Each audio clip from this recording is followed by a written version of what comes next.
crisis actors are a conspiracy. I don't even know if it's a conspiracy at this point because it's, well, basically people think that the media... Go ahead, sir. Oh, well, people think that the media hires actors to pretend like they were in the tragedy, to be on camera, to be interviewed, because normal people that just saw their friend die probably can't talk to a camera. They're too like fucked up. So the news wants that scoop, so they hire like Tim to come over here and pretend like you were there. Interesting. You know, so there's certain people that have been at like, the same woman has been at Sandy Hook, and she's been at 9/11, and she's been at this thing and this thing. So if you watch some of the videos, I think it's like sometimes the same people, and it's not that crazy to me because the news is fucking crazy, so why wouldn't they just have roaming actors, right? You know, so they can get the Why scoop? wouldn't they use a different actor? That seems like too They changed the look a stupid. little bit. They give him a wig or something, and then Glasses, little things. This one woman they didn't do very much to. Like she looked very similar, same voice and everything. Wow. Ian, pull up some of that shit. I want to see that. Go ahead, Ian. It's interesting. Yeah, I want to see that. So the latest one, like the Sandy Hook dad. Have you seen that video? So get me the Sandy Hook dad. So God this damn is it, the Ian. one I show everybody because this is the one that I actually can't explain because I don't want to believe it. But this dad who lost a child was on the news that night, and he didn't know the camera was rolling, and he's like laughing, and then he says like, "Are we rolling?" And then you see him like very quickly turn his. You'll see. Change his demeanor. It's very interesting. So.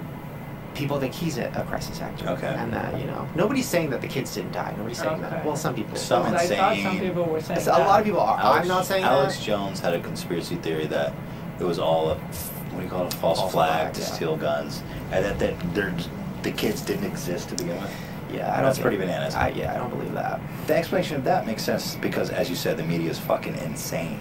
Yeah, they want that interview. They want that soundbite for their like commercial break. You know, like I was there. It was crazy. More coming soon. So yeah, when you see the Sandy Hook dad, that one's very interesting. Grab that one, Ian. I want to see the, how do you call it? If you just type in, you know, Sandy Hook father Okay. thing maybe. Which, by the way, no disrespect. I always say that, no disrespect. Like it is, but it is very interesting to watch. It's like fascinating. It's weird. But so this new kid, there's a kid who, you know, people think is a crisis actor because some of his interviews have been a little weird, and you know, people have seen him on other news channels and other things previously. He was in California at one point, saying he lived there, but now he's saying he lives in Florida. Whatever. I don't think he's a crisis actor, but it became a thing because Donald Trump said a tweet about it. I saw that. Yeah. How insane can you be as a public official to make an accusation like that on Twitter? Accusing a child who's just survived a cool shooting of being a fucking phony. Go to look in the yearbook, you idiot. You're the president's son. Just open a yearbook before you like a tweet like that, you fucking loser. Yeah. And people did look in the yearbook and he's there, so it's like he's not a crisis actor. They've been planning this for a long time, according to Trump Jr. He's been in every yearbook all the way back from elementary school.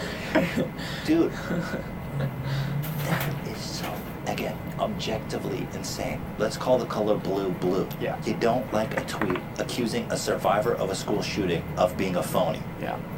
It's so tasteless. Yeah, it's crazy. Even as a YouTuber, I wouldn't like that. Because And I we feel like have I got have no some, taste. I have some responsibility. Yeah. Let alone the president's son. Yeah. So, basically, yeah. So what is the theory? Why are they using this crisis act? They're saying all the kids are plants. Some people are saying that's the thing Oh where my god. like I love conspiracies, but those ones are so crazy to me because it's like wow. There's if you go on like Live Leak and stuff, like when this happens, it's fucked up. I don't of it because I want to see this fucking sink in. You want to actually understand how fucked it is. Because then I get like fucking angry and I'm like, we need to figure this out. Like There's footage of it? I didn't even think about that. Man, that's... I would yeah. never. But like when the Vegas shooting happened, like I was really fucked up over that because I fucking love Vegas and that really fucked me up. So when I watched the actual footage of that, I'm like, So horrifying. yeah, I'm like, anybody that thinks this didn't happen, like look at that. It's like, come on, you know. Well, It's crazy. People get over stuff so fast though. yeah, and I mean, that just goes to show you how accustomed we are used to children being slaughtered. We're like, oh fuck, alright, It well. seems like this time it's really like, I don't know. People are really tired of it. I think maybe finally there'll be some change. Even YouTubers, like the fact that nothing changed as far as VidCon and meet and greets and stuff after Christina Grimmie, I don't remember, literally shot in the face. That was awful. At a meet and greet where there was like 20 people, 20 kids. It's like, and you go to VidCon and there's thousands and thousands. It's like, and maybe they did boost security, I don't know. But for me personally, whenever I've done like another meet and greet, it's like, no, there's not that much change. You could still just walk up and do it. Like, that didn't wake anybody up. Just, it's a fuck up. So, but yeah, there's a lot of conservatives who are using this crisis actor thing to legitimize, say like these kids were coached by CNN and all this stuff. But anyway, that shit is so tasteless that it's hard to convey. Let's talk about something that's great and hilarious. Let's start with the mattress firm conspiracy, which gave me a total fucking giggle. Let me pull this up to give the audience a little reference point. So crazy. Mattress firm. Okay, so you're reporting. First of all, this resonated with me because I'm like, you're right. What's going on in mattress stores? Yeah. So here, let me just start by showing this clip from your video. Andrew. He told me a couple years ago he was visiting his hometown in Algonquin, and he noticed that there were 3 mattress firms on the same street. So I decided to nice and check it out myself. Near Algonquin. Boom. 3 on the same street. Now, just to show you how close they are to each other, let's look at the satellite view. All right, here's the first store. Now we're just gonna go up the street, 2 clicks, and then boom. There's the second one. I mean, that's crazy, and he's not the only person that has noticed this. There are tons of videos of people driving around their city showing how close and how many mattress firms there are.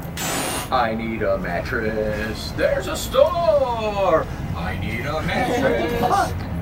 There's another store. What's going on with these goddamn mattress stores? Oh, is there another one? It's a good day to buy a mattress. So I got mattress stores everywhere to choose from.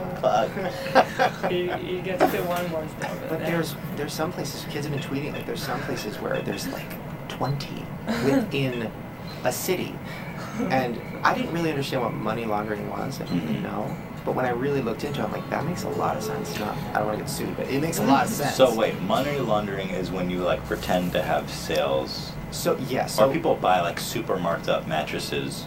No, so basically, you know, back in the day, Al Capone, who was a gangster, made all this millions of dollars. So he would buy laundry mats and then take all his money, spread it, take money to banks and say, this is how much we made at the laundromat. Okay. And then the bank made would $1 say, million bucks this month. Exactly. So mattress stores, mattresses are expensive. You can say, oh yeah, we sold $5,000 of mattresses today. Right. And just give them that fake money. And I don't know, like that one to me really makes sense. Well, our producer Dan was like, not bad. What was your experience with that, Dan? You have a mattress store thing. Oh yeah, totally. I mean, I've had this thought. I didn't know this was like a wider conspiracy, but in my neighborhood there are tons of mattress stores with products in there and no customers ever. Like nobody ever They're goes killing in. it somehow year after year. They've been open for 6 years plus. Never seen a single soul in there, and yeah, there's definitely something fishy going on. So when I heard that I'm not the only one, I was very pleased. And the company that owns all the mattress stores, I think I cut it out of my video because I didn't want to get sued, but the company that owns all the mattress stores now is in trouble for like fraud and stuff, and all their CEOs left. That's a lot real. of I wonder shit, what. Well, the real question is, how are they making their money?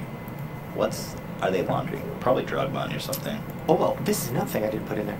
I didn't know that. I think it's 5%. I think 5% of money in the world is black market money or like you know dirty money from sex or drugs or this or that. And I think the number was like 300 billion. It was like that high. Like that's how much money is being like laundered in different places. Interesting. Crazy.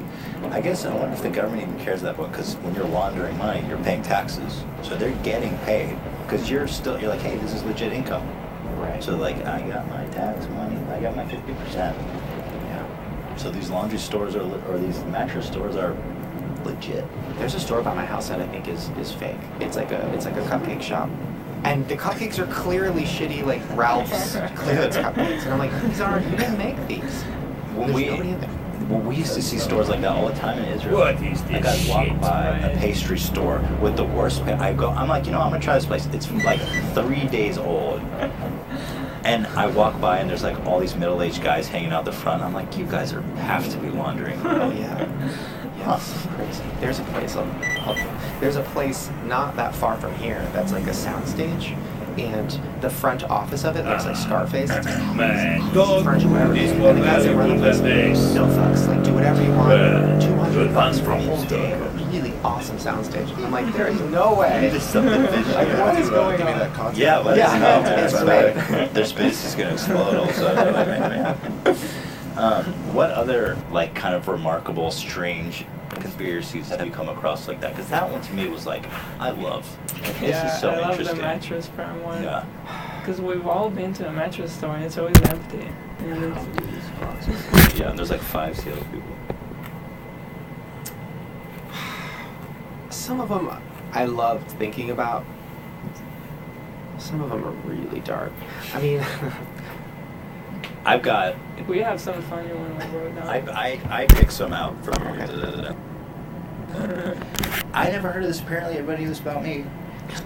Smurfs is an allegory for the KKK. I was like, what? And then, like, Dan or Alex back there was like, yeah, look at the villain from Smurfs. I was like, oh, all right. Oh, yeah. It's been a while since I've seen the Smurfs, and I pulled this up. Prototypical. I'm like, you anti-Semitic. Yeah. fuck. That's that's what my grandpa looks like. Disney has a lot of stuff like that. But that's because, yeah, like Walt Disney, I don't know all the history of it, but yeah, a lot of people that used to run all those places were like, kind of racist and kind of fucked up. Just so it's classic, like, good old white, You good know? old boys. Good old yeah, boys. so it's like Yeah. when you really look back at some of those cartoons, like it's crazy the stuff that they put in there. I mean, like the black caricatures, how they used to portray like black people in the 30s and shit.